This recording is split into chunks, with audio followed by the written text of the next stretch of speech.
વડોદરા શહેરમાં ગત મહિને માનવ સર્જિત પૂરની સ્થિતિનું નિર્માણ થયું હતું। વડોદરા શહેરમાં પહેલીવાર એવું બન્યું હશે કે શહેરના એવા અનેક વિસ્તારોમાં પાણી ભરાઈ ગયા જ્યાં ક્યારેય પાણી ભરાયા નથી। એમાંનો એક છે અકોટા વિસ્તાર।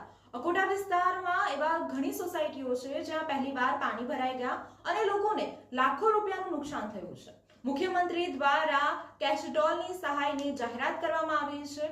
એક મહિનો વીતી ગયો છે, છતાં પણ અકોટા વિસ્તારના રહીશોને હજુ સુધી કેશડોલની સહાય મળી નથી, જેને લઈને વડોદરા વિકાસ સેના દ્વારા કલેક્ટરને આવેદનપત્ર આપી રજૂઆત કરવામાં આવી હતી।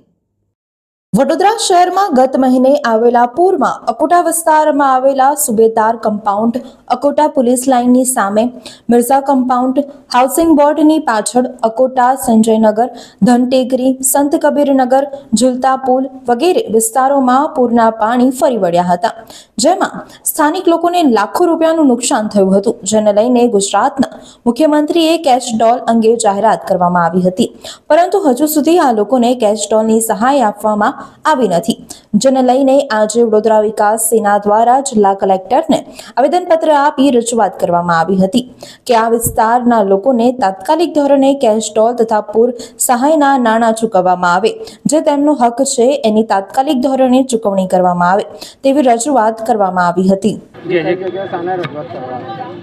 અમારી કલેક્ટરશ્રીને એટલી રજૂઆત છે કે અકોટા વિસ્તારમાં આવેલા સંજયનગર, ઝૂંપડપટ્ટી, ભવાનીનગર, સંત કબીરનગર, મહાકાલીનગર એવા ઘણા બધા વિસ્તાર છે, સુબેદાર કમ્પાઉન્ડ, પછી મિર્ઝા, ઘણા બધા એવા વિસ્તાર છે જ્યાં હજુ સુધી સર્વે થયો નથી અને જે સર્વે થયો છે એ લોકોના હજુ એકાઉન્ટમાં કંઈ સહાય આવી નથી, એટલે અમે આજે કલેક્ટરશ્રીને મળવા આવ્યા છીએ।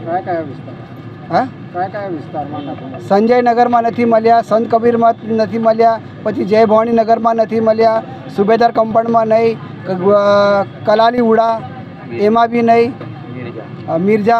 મિર્ઝામાં બી નહીં, એ બાજુ તો ગયા જ નથી હજુ લોકો। વિઠ્ઠલાઈ રે